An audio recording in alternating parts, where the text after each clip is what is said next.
Astro science channel வாயிலாக உலகெங்கும் வாழ்ந்து கொண்டிருக்கும் சகோதர சகோதரிகளுக்கு அன்பார்ந்த வணக்கங்கள் மற்றும் வாழ்த்துக்கள்.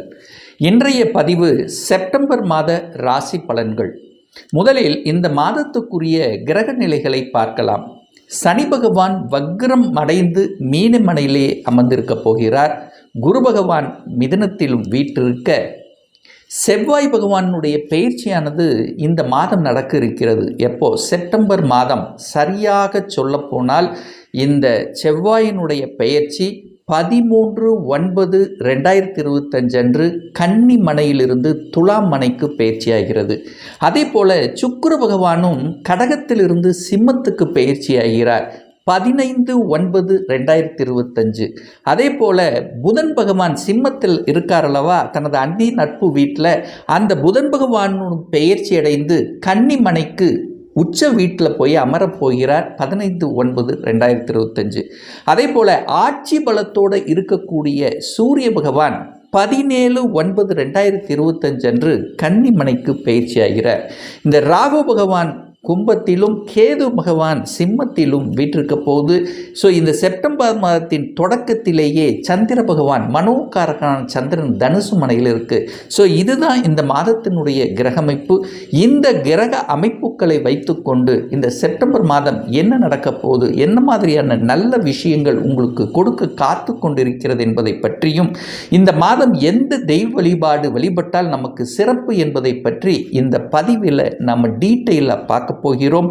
அதற்கு முன்னால் நம்முடைய சேனலை நீங்கள் ஃபர்ஸ்ட் டைம் பார்ப்பவர்கள் என்றால் மறக்காம சப்ஸ்கிரைப் பண்ணிக்கிங்க. சிம்மராசி அன்பர்களே, இந்த செப்டம்பர் மாதம் என்ன பலன் எப்படி இருக்கும் அப்படின்னு பார்க்கும் பொழுது, உங்கள் ராசி அதிபதியாக இருக்கக்கூடிய சூரிய பகவான் ஆட்சி பலம் பெற்று வலிமையாக இருக்கார். ராசி அதிபதி வலிமை, புதன் சேர்ந்திருக்கார். லக்னத்தில் ராசியில் புதன் இருந்தாலே அங்கே திக்பலம் அடைகிறதுன்னு அர்த்தம். அப்போ நல்ல புத்திசாலித்தனம், நல்ல அறிவு அப்படிங்கிறது சிறப்பு பெறும். இதில் எந்த மாற்று கருத்து இல்லை. கேது உட்கார்ந்திருக்கார், ஞானத்தை கொடுப்பார். உங்களுக்கு எதை செய்யணும் எதை செய்யக்கூடாது என்கின்ற உள்ளுணர்வு சக்தியை நிச்சயமாக கொடுக்கும். அதில் எந்த மாற்று கருத்து இல்லை. ஸோ தன்னம்பிக்கைக்கு காரக கிரகமான அந்த சூரியன் ஆட்சி பலத்தோடு இருக்கும்போது தன்னம்பிக்கை என்பது மிகுதியாக இந்த மாதம் இருக்கும். எதையும் சாதிக்கலாம் என்கின்ற உத்வேகத்தை தரக்கூடிய ஒரு நல்ல மாதமாக சிம்மத்துக்கு அமையும். ஆனால் ஒரே ஒரு விஷயந்தான், சிம்மராசி என்பவர்களுக்கு என்ன இப்போ ஓடிக்கிட்டு இருக்கு, சனியால் பிரச்சனை.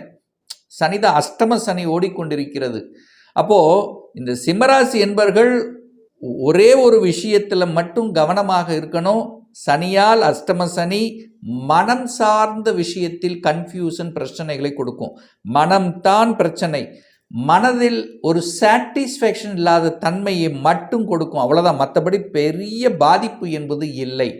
ரைட். பணம் எப்படி இருக்கும், குடும்பம் எப்படி இருக்கும், ரெண்டாம் அதிபதியை பார்க்கணும். ரெண்டாம் அதிபதி எங்கே இருக்கார்? உங்கள் ராசியிலேயே உட்கார்ந்துருக்கார். இந்த 15ஆம் தேதி, செப்டம்பர் மாதம் 15ஆம் தேதி இரண்டாம் அதிபதி, குடும்பாதிபதி, தனாதிபதி, வாக்காதிபதியாக இருக்கக்கூடிய புதன் பகவான் ஆட்சி பலம், உச்ச பலம், மூல திரிகோண பலம் பெற்று வலிமையாக ரெண்டாம் இடத்தில் உங்கள் ராசிநாதனோட சேர்ந்து அமரப்போகிறார். அப்போ பொருளாதாரத்துக்கு எந்த பிரச்சனையும் ஏற்படுத்த போவதில்லை. குடும்பம் நன்றாக இருக்கும், தனப்புழக்கம் நன்றாக இருக்கும், பேச்சு அழகா அற்புதமாக சூரியனைப் போல பேசக்கூடிய தன்மை எல்லாமே சிறப்பு தான். இதில் மாற்று கருத்து இல்லை.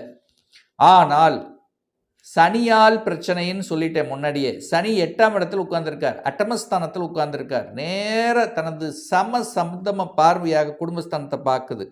அப்போது குடும்பத்தில் 3ஆம் நபர்களின் குறுக்கீடுகள் உள்ளே வராமல் பார்த்து கொள்வது ரொம்ப ரொம்ப முக்கியம். இந்த சிம்மராசி என்பவர்களுக்கு எதையாவது பிரச்சனையை தூண்டிவிட்டு உங்களுக்குள்ள ஒரு பிரச்சனை வருவதற்கான வாய்ப்புகளை கிரியேட் பண்ணிடும்.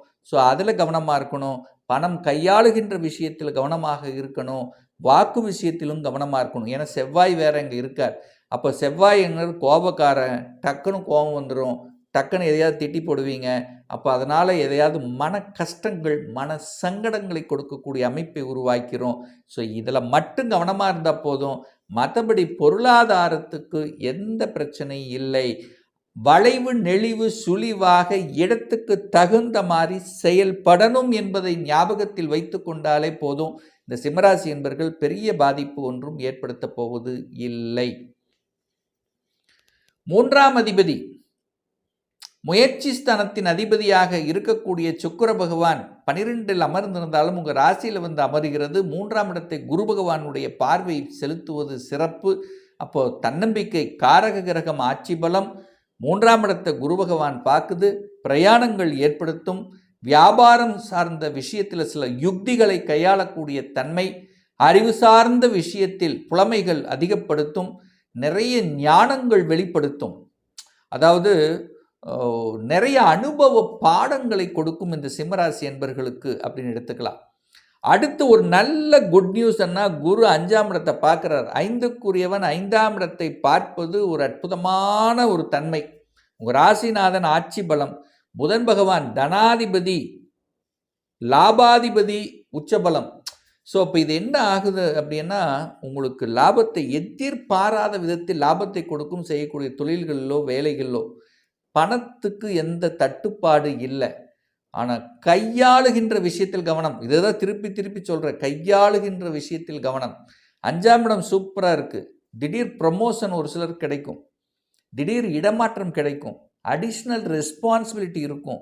சூரியன் அதிகாரம், அட்மினிஸ்ட்ரேஷன், தலைமை பண்பு, நிர்வாகத்திறன் மேம்படக்கூடிய ஒரு நல்ல மாதம் இந்த சிம்மராசி அன்பர்களுக்கு.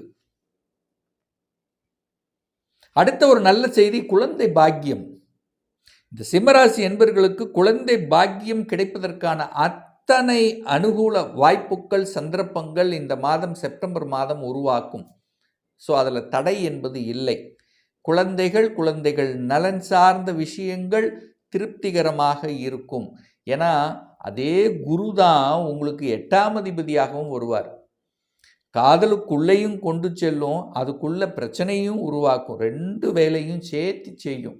அப்போ கவனமாக செயல்படணுங்கிறத மைண்டில் வச்சுக்கோங்க. எங்கே காதலில் இருக்கின்றவர்கள், ஏன்னா அஷ்டம சனி நடக்கும்போது என்ன ஆகும்னா, உங்கள் மனசை மறைத்து சில விஷயங்கள் நடப்பதற்கான வாய்ப்புகளை உருவாக்கும். உங்கள் மனசை மறைச்சிரும். அப்போது நீங்கள் எடுக்கக்கூடிய டிசிஷன் தவறாக போவதற்கான வாய்ப்புகள் இருக்குது. அதனால் புதிய விஷயங்கள் எதையாவது நீங்கள் செய்யணும் அப்படின்னா யோசிக்கணும். புள்ளி வைத்து கோலம் போடணும். கரெக்டாக தப்பா இதாயிருமாதா, ஏற்கனவே நீங்கள் மனக்குழப்பத்தில் இருப்பீங்க இந்த சிம்மராசி என்பர்கள். அதுவும் குறிப்பாக யாரை சொல்கிறேன்னா, மகம் நட்சத்திரத்தில் பிறக்கக்கூடிய இந்த சிம்மராசி என்பர்கள் குழப்பம்ங்கிறது இப்போவே உங்களுக்கு காமிச்சிருக்கும். ஒரு கன்ஃபியூஷன் ஆரம்பிச்சிருக்குன்னு தான் சொல்கிறேன். அப்போது தேவையில்லாத விஷயத்துக்குள்ளே போகாமல் இருக்கிறது நல்லது. எந்த தேவையில்லாத விஷயங்கள் என்ன, 6ஆம் இடம்தான் நமக்கு ஒரு மனுஷனுக்கு 6ஆம் இடத்தினுடைய வேலைகள், கடன், நோய், எதிர்ப்பு, பகை, வம்பு, வழக்கு, கோர்ட்டு கேஸ், இந்த விஷயத்துக்கு மட்டும் சிம்மராசி என்பர்கள் போகாமல் இருந்துட்டாலே போதும். உங்களுக்கு 90% விடிவு கிடைச்சிரும். அவ்வளோதான். ஏன்னா 6க்குரியவன் போய் 8ல் உட்காந்துருக்கார், தனக்கு வளர்ச்சி இருக்கா. அப்போ உங்களை இழுக்க வைக்கும், ஒரு எதிர்பார்க்க வைக்கும். இல்லை வேலையில் எனக்கு பிடிக்கல அப்படிங்கிற தன்மை உருவாக்கும். ஒரு அலைச்சல் திருச்சல் மென்டல் ஸ்ட்ரெஸ்ஸை கொடுக்கக்கூடிய அமைப்பை உருவாக்கும். ஸோ அப்போ என்ன நினைக்கணும், வளைவு நெளிவு சுழிவாக செயல்பட்டு கொள்ளுங்கள் இந்த சிம்மராசி என்பர்கள். சனியால் மட்டும்தான், அது யாருக்கு பாதிப்பு அதிகமாக இருக்குன்னா, சனி புத்தி நடக்கிறது என்கின்றால். சனி புத்தி நடந்தால் கண்டிப்பாக கடனை கொடுக்கும், நோயை கொடுக்கும், எதிர்ப்பை கொடுக்கும், பகையை கொடுக்கும். பட் அதை சமாளிப்பீங்களா? கண்டிப்பாக சமாளிப்பீர்கள். அப்படிங்கிறத யாருக்கு பாதிப்புன்னா, சனி புத்தி நடந்து கொண்டிருக்கக்கூடிய சிம்மராசி என்பர்கள், அதுவும் குறிப்பாக மக நட்சத்திரத்தில் பிறந்தவர்களுக்கு பாதிப்பு அதிகமாக இருக்கும். கொஞ்சம் அலர்ட்டாக இருக்கணுங்கிறத ஞாபகத்தில் வச்சுக்கோங்க. அவ்வளோதான். அடுத்த ஒரு நல்ல செய்தி அப்படின்னா, 10ஆம் அதிபதியாக இருக்கக்கூடிய சுக்கிரன் 12ல் இருக்கார், விரைய ஸ்தானத்தில் இருக்கார். அப்போ வேலையை மட்டும் விட்டுறக்கூடாது. ஆனால் வேலை வெளிநாட்டு வேலை அமையப்பெறும். ஸோ வெளிநாட்டு சம்பந்தப்பட்ட விஷயங்கள் அனுகூலத்தை தரக்கூடிய ஒரு நல்ல மாதம் இந்த சிம்ம ராசி அன்பர்களுக்கு அப்படின்னு எடுத்துக்கலாம். வேலை, நான் வெளிநாட்டில் போய் வேலை பார்க்கணும், வெளி மாநிலத்தில் போய் வேலை பார்க்கணும் அப்படிங்கிறவங்களுக்கெல்லாம் சாதகமான அம்சத்தை கொடுக்கக்கூடிய ஒரு மாதம் இந்த செப்டம்பர் மாதம் அப்படின்னு நீங்கள் எடுத்துக்கலாம். அடுத்து ஒரு நல்ல செய்தி அப்படின்னு எடுத்தால் வீடு வண்டி வாகனம் யோகங்கள் கொடுக்கும். அது வாங்கக்கூடாதா, வாங்கலாமா அப்படின்னா வாங்கலாம், தப்பே கிடையாது. டாக்குமெண்ட் ஏதாவது வில்லங்கம் இருக்கா அப்படிங்கிறத 100% பார்க்கணும். இப்போ தான் உங்களுக்கு வில்லங்கமான இடங்களை காமிக்கும், ஒளிந்து இருக்கும். ஏதாவது ஒரு பிரச்சனை இருக்கக்கூடிய இடங்களை தான் உங்களுக்கு முன்னாடி கொண்டு வந்து காமிச்சு வைக்கும். அல்லது ஒரு சிலர் பாருங்க, வாங்க சொந்த தொழில் செய்யலாம், கூட்டு தொழில் செய்யலாம் அப்படிங்கிற எண்ண ஓட்டங்களை கொடுக்கக்கூடிய அமைப்பை உருவாக்கும். ஸோ இதெல்லாம் கவனமாக இருக்கணும். ஜாமீன் கையெழுத்து யாருக்கும் போடக்கூடாது. சிம்மராசி என்பர்கள் வருகின்ற 1 வருடங்கள் 2 வருடங்களுக்கு பெருசாக பணம் விஷயத்தில் எச்சரிக்கையாக கவனமாக இருக்கணும். மற்றபடி உங்களுக்கு அதிர்ஷ்டத்தை யோகத்தை தரக்கூடிய ஒரு நல்ல மாதம்தான். சிம்மராசி என்பர்கள் எப்பவுமே சிங்கம் போல ஒரு சுறுசுறுப்பாக தான் நினைச்சது செயல்படுத்தணுங்கிறதுல குறியா இருப்பீங்க. ஆனால் இப்போ இந்த காலகட்டத்தில் கொஞ்சம் வளைவு நெளிவு சுழிவாக இடத்துக்கு தகுந்த மாதிரி செயல்பட்டீங்கன்னா உங்களுக்கு அலைச்சல் திருச்சல் பெருசாக இருக்காது அப்படிங்கிறது தான் அமைப்பு. ஒரு நல்ல தெய்வ வழிபாடு அப்படின்னு நீங்கள் எடுத்துக்கிட்டீங்கன்னா நிச்சயமாக உங்களுக்கு யோகத்தை தரக்கூடிய குரு பகவானுடைய ஜெயந்தியானது வருகின்ற 4/9/2025 வியாழக்கிழமை வருது. ஸோ அன்னைக்கு நவகிரகத்தில் இருக்க குரு பகவான், தட்சிணமூர்த்தி அல்லது குருஸ்தலம் இதில் யாருங்காவது போயிட்டு வந்தீங்கன்னாலே அந்த குருவால் ஏற்படக்கூடிய பாதிப்புகள் நிச்சயமாக குறையும். அதாவது குறிப்பாக குழந்தை பாக்கியத்தில் தடை அல்லது குழந்தை சார்ந்த விஷயத்தில் பதவி கிடைக்க மாட்டேங்குது, பூர்வீகத்தில் பிரச்சனை. ஸோ இந்த மாதிரியான அத்தனை தடைகளும் விலகும்ங்கிறதுல எந்த விதம் மாற்று கருத்து இல்லை. அதே சமயத்தில் உங்களுக்கு யோகம் வேணும், பாக்கியம் வேணும்னா இந்த சிம்மத்துக்கு பாக்கியத்தை கொடுக்கக்கூடியவன் யாருன்னா செவ்வாய் பகவான். அப்போது இந்த செவ்வாய் தான் ராஜயோகாதிபதி. ஸோ அவரை கெட்டியாக பிடிச்சுக்குங்க. என்னைக்கு வழிபாடு செய்வது சூப்பர் அப்படின்னா 16/9/2025 செவ்வாய்க்கிழமை அன்னைக்கு, அதாவது 16/9/2025 செவ்வாய்க்கிழமை அன்னைக்கு நீங்கள் சுக்கிர பகவானை சென்று வழிபடுவது ரொம்ப நல்லது. ஏன்னா சுக்கிரன் தொழில்காரகன் அல்லவா. அப்போ தொழில் இருக்கக்கூடிய பிரச்சனைகள், தொழில் சார்ந்த விஷயத்தில் இருந்து வந்த கஷ்டங்கள் இதெல்லாத்தையும் கண்டிப்பாக நிவர்த்தி செய்யும். ஸோ அன்றைய தினம் சுக்கிர பகவானினுடைய வழிபாடு, சரிங்களா. குலதெய்வ வழிபாடு என்னைக்குமே உங்களுக்கு உகந்தது. மன ரீதியான குழப்பங்கள் அதிகமாக இருக்குது அப்படின்னு சிம்மராசி என்பவர்கள் விரும்பினீங்கன்னா குலதெய்வ வழிபாடு எடுத்துக்குங்க. ஒரு துல்லிய பலன் வேணும்.